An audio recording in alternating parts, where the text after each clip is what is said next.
Happy Friday, everybody. James Hancock here, and back to review the new horror film Possessor from writer-director Brandon Cronenberg. It comes out on VOD in a couple weeks, but it's now officially playing in limited release theatrically, so I'll be keeping this review spoiler-free, but I'll likely get into some spoiler-light territory in the latter part of the review, but not to worry, I'll give you fair warning before I give away anything. But the movie stars Andrea Riseborough, who I absolutely love, as well as Christopher Abbott and Jennifer Jason Leigh, who I should mention has also worked with Brandon's father, David Cronenberg, on the film Existence. And something tells me that as long as Brandon Cronenberg continues to work in the horror genre or in the sci-fi genre, he'll never fully escape the shadow of his father, because David Cronenberg, he's one of my all-time favorite filmmakers. Whether you're talking The Brood or Scanners or Videodrome or The Dead Zone or The Fly or Dead Ringers, you can easily make a case for David Cronenberg being the best director of horror ever. And if you want to hear me talk about his career at length, I'll include a link in the video notes below where I talk about my top 10 favorite David Cronenberg movies. So while the comparisons between Brandon Cronenberg and David Cronenberg will probably plague him the rest of his career, there are signs in this movie that he's starting to carve out his own career as a filmmaker. Back in 2012, he had the feature film Antiviral, and he's done a ton of shorts since that film came out 8 years ago. But this movie has a really interesting premise for Andrea Riseborough. She plays an assassin, but they use this really interesting brain implant technology where Andrea Riseborough essentially is able to possess their body in the short term. The body then goes out and does whatever assassination they've been hired to do, and then they blow their brains out, allowing Andrea Riseborough's character to go back to her body. The risk is if she stays there too long, she'll start to suffer brain damage in her own body, and the longer she stays in the target's body, the more she's at risk of losing control. And enough can't be said about Andrea Riseborough and her remarkable career that she's been carving out over the last 10 years or so. I loved her in Birdman, I loved her in Death of Stalin, I really liked her in Mandy. Her face is just so expressive, and she's so mysterious, and she's so otherworldly looking and so beautiful. The problem is she's so good in this and so dynamic and so interesting that she makes her male counterpart, Christopher Abbott, seem kind of boring by comparison. I mean, don't get me wrong, Christopher Abbott is fine, but Andrea Riseborough, she's entering that flow state right now where she can kind of do no wrong. But in the context of this movie, she's the best at what she does. Jennifer Jason Leigh used to have that role, but she's aged out of that role. The more missions you do, the more it kind of chips away at your brain over time. And now they have this massive contract where the mission is for Andrea Riseborough's character to possess Christopher Abbott, who's dating the daughter of a very powerful man, played by Sean Bean. And Sean Bean's character absolutely disapproves of Christopher Abbott and thinks he's completely beneath his daughter. But the mission is to make this unliked boyfriend essentially commit corporate espionage by taking out Sean Bean. But the job is so time-consuming and so complex that Andrea Riseborough has to stay in the body for 3 days, meaning that the second half of the movie is this constant battle for control over the body, filled with all sorts of wild, grotesque, violent hallucinations. And I think that's where this movie's at its strongest. Brandon Cronenberg, he shows some serious chops as a visual storyteller, with some genuinely gruesome, disturbing, nightmarish imagery, as well as some serious erotic imagery as well. I think a lot of the more timid viewers out there are going to be totally caught off guard by just the severity of the violence. But if I were to offer one criticism of the movie, is that there are some pacing problems. The movie's very cold, it's very clinical, it's very objective. I think the movie very deliberately is keeping us at arm's length, but I was never that emotionally invested in the story. I was just getting off on the really cool sci-fi concept, as well as the graphic horror ingredients. But the movie chooses to employ one of those slow burn approaches to storytelling where it really takes about 30 minutes before this movie really gets up and running. And something very specific happens at the 27-minute mark where I was finally like, all right,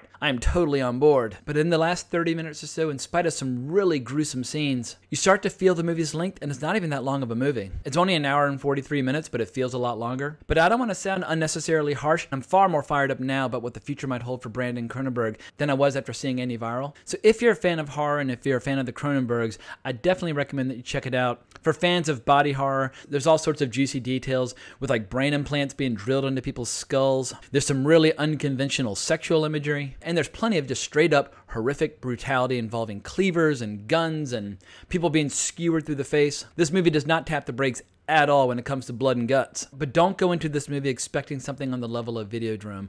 Obviously, Brandon Cronenberg would probably give his right arm to make a movie as strong as Videodrome, which for me is one of the best sci-fi erotic horror films ever made. But Brandon Cronenberg obviously has talent, obviously has chops, and like I said before, this was a very solid first horror movie for me to see in my favorite month of the year. But I think that's as far as I can go without giving away some spoilers, and I do want to call attention to one or two scenes before I wrap this up. So if you want to go into this movie totally fresh, bail out now. so I don't really have anything that crucial to add in this latter part of the review, but I do just want to call attention to some of my favorite scenes. Basically, these were scenes where I sat up, started paying much closer attention, where I allowed myself to get much more excited about what the future might hold for Brandon Cronenberg. And first and foremost, the best decision Brandon Cronenberg made was hiring Andrea Riseborough. Think of Stanley Kubrick, who says something along the lines that 90% of directing is in the casting process. And casting Andrea Riseborough was an absolute masterstroke. All you need are some red lights or some blue lights and some eerie music, and just turn her loose, and the final result is absolutely mesmerizing to watch. But because we're talking about a Cronenberg movie, even though it's not David Cronenberg, inevitably people are going to talk about the body horror in the film. And I think sometimes people misuse the term body horror. Body horror is not just nasty things happening to the human body. Body horror is when you have something like the movie Shivers or the movie The Fly, where quite literally your body's betraying you from within. And some people have said Cronenberg's films are a metaphor for cancer or for AIDS. I think that's a little bit of a narrow interpretation of his movies, but I wouldn't necessarily describe Possessor as body horror. That said, some really gross and graphic things happen to the human body, like when they're putting in these implants into the head and they're drilling in. That was absolutely disgusting in the best possible way. But when it comes to gorgeous visual storytelling, Brandon Cronenberg had all sorts of interesting scenes. Like when Andrea Riseborough is going into Christopher Abbott's body, we get this mesmerizing sequence where we basically see her body composed of liquid falling upwards. I'd never seen anything quite like it. And when it comes to unexplored sexual terrain, this movie really goes for it. We get this beautiful scene where Andrea Riseborough, inside the body of Christopher Abbott, is making love to his girlfriend. And we have this gorgeous blue lighting. But as the characters are having sex, Christopher Abbott and Andrea Riseborough kind of start switching places, going back and forth, and suddenly the camera's panning down from Andrea Riseborough's body. She's stark naked, but when the camera gets below her waist, suddenly you see this giant erection that belongs to Christopher Abbott. And that's something you do not see very often. Both in film and television, we see flaccid penises all the time. Look at something like Game of Thrones. Flaccid penises are all over the place. But it's very, very rare that you see an erect penis anywhere outside the world of porn, which I've always felt is a very strange thing, because if I were an actor and I'm going to appear on screen with full frontal nudity, I would want to be rock hard. In any event, this movie embraces the #FreeTheErection philosophy.